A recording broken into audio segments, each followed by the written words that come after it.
Hello, and now we're here for the fun bit, covering our cakes with fondant.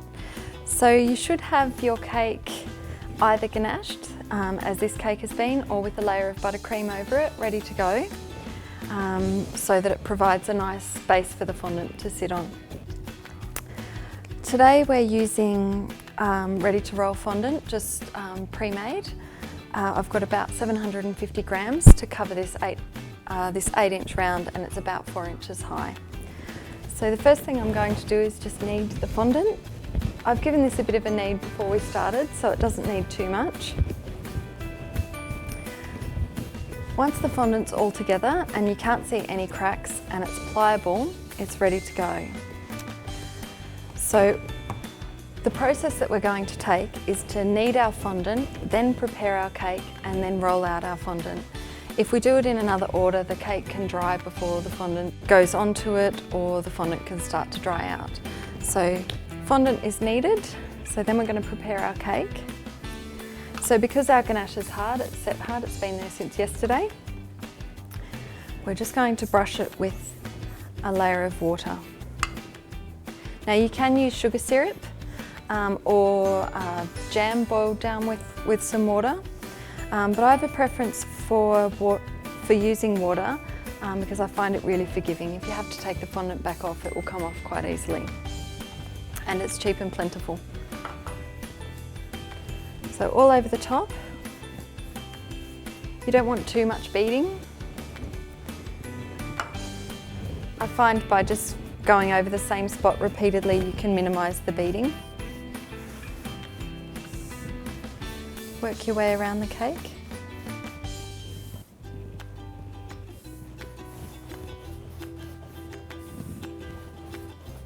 Anywhere that doesn't get water, or anywhere where there's a lot of beading, that's where you're likely to get an air bubble. So try and get as good a coverage as you can. I'm just going to use a piece of paper towel just to go around the bottom and pick up any water that I might have dripped down there. This will save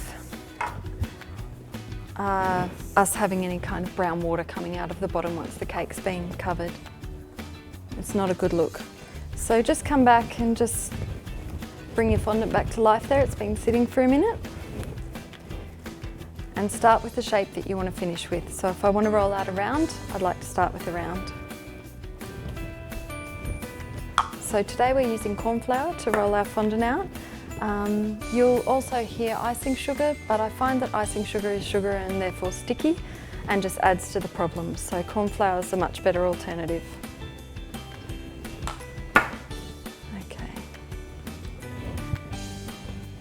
So just put your fondant on the corn flour, just make sure that it's able to move, and we're right to start rolling. What we know about our cake is that it's 4 inches high, 8 inches across, and 4 inches high on this side. So we need that 4 + 8 + 8, or 16 inches, to be able to cover the cake. So I'm going to roll out a 16-inch circle. So a couple of rolls at a time, and then move the fondant. That's when the fondant will stick, is when it's not being moved often enough. If you're working with a colour, particularly a darker colour like black, you need to be very careful that you're not getting corn flour on top of the fondant. You want to keep all that corn flour underneath.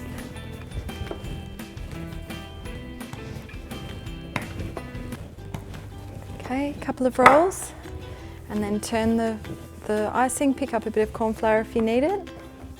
You'll notice that I wipe my hands a lot. That's to keep the corn flour off the fondant. Now, along the way you'll encounter some air bubbles. You can use just a sewing pin, or in my case I use a fondant needle or an acupuncture needle. The reason that I use these is because they don't leave a mark. If you use a sewing pin, it'll leave a big hole. Acupuncture needle's great. So just find the air bubbles, kind of consolidate them. If there's a couple next to each other, you can normally push them together.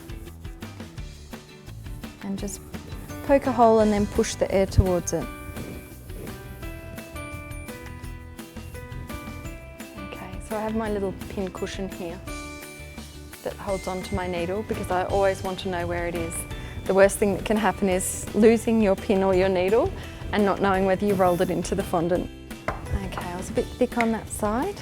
Now I feel pretty confident that I've got a 16-inch circle here. Okay, so to move the fondant from here onto the cake, there's a few different ways it can be done. You can roll it onto your rolling pin, but I'm not terribly good at that, so I won't do that today. But give it a go. You can roll it on and then roll it back off. You can put 2 arms under and drape the fondant over, or my preferred way is to put the fondant over one arm so that I've got good control over it and I can see that it's going to reach the bottom here. So make sure it's right and roll it over. Okay. What you want to do first is secure that top edge. You need to make sure that that is secured. Otherwise what will happen is the weight of the fondant will pull down and it will just cut around the edge. And then we're just going to make our way around the cake. Pulling the skirt out and pushing the fondant down. Try to be careful not to stretch it. You're not trying to pull the fondant down, you're just sort of lifting it out so that it doesn't sort of form cracks. Okay, so keep moving around. Don't try and go to the bottom straight away on any one side, you just want to make your way around slowly.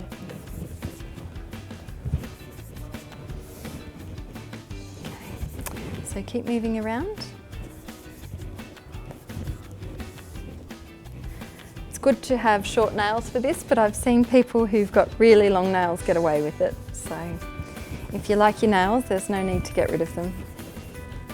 Okay, so keep making your way around. Now we cut the skirt away, this bit's called the skirt. So we're going to cut the bulk of it away, not all of it.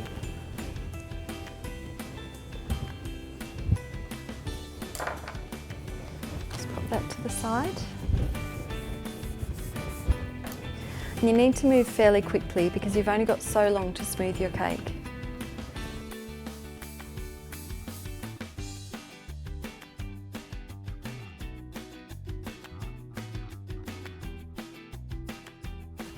So now we're all the way around the cake. So we're going to use 2 smoothers. We're going to use an acrylic smoother and just a standard fondant smoother. The acrylic smoother is essentially going to be our hand. It's going to hang onto the cake while we smooth with the fondant smoother. So just quick go on the top, and you can press a little bit harder than you think you can. Just move around the cake, smoothing it out. So once you've gone around, just have a feel. You'll normally find some air bubbles. There's one there, and there's a big one here, so we'll use that to demonstrate. So to pop an air bubble on a cake that's been ganached in particular, or a cake with any kind of colour underneath it, because we've got chocolate under there, so if you push in too far with the pin and pull it out, you're going to pull chocolate back out. So you just want to go in until you feel it not touching fondant anymore, and get out of there as quickly as you can. Move the air towards the hole you've just made, and then you can smooth it out. Okay, now if we want really nice sharp edges on the cake, there's a few ways to do that. I like to start by having my acrylic smoother on the side and using my fondant smoother. There's a sharp edge and a round edge. They're hard to see, but they're there.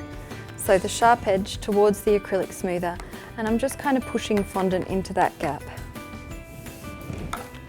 Just gently, you don't want to do this too hard or you'll end up with a lip of fondant coming over your cake. Okay, so that's given us a bit sharper edge, and for some people that will be sharp enough. That's a nice sharp edge, but if you want them to be razor sharp edges, then you can come with some acetate. In my case, they are the tops of a takeaway container that have been cut into little shapes, but it works really well. So hold one on the side, much like we did with our smoothers, and then one on top, and you're just kind of pushing those together. Okay, so just make your way around.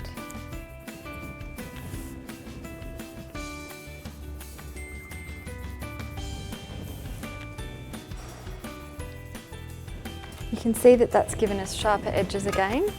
And you could keep going with that as long as you like until you're happy with your edges. And then your cake is ready to move to your display board and ready to decorate.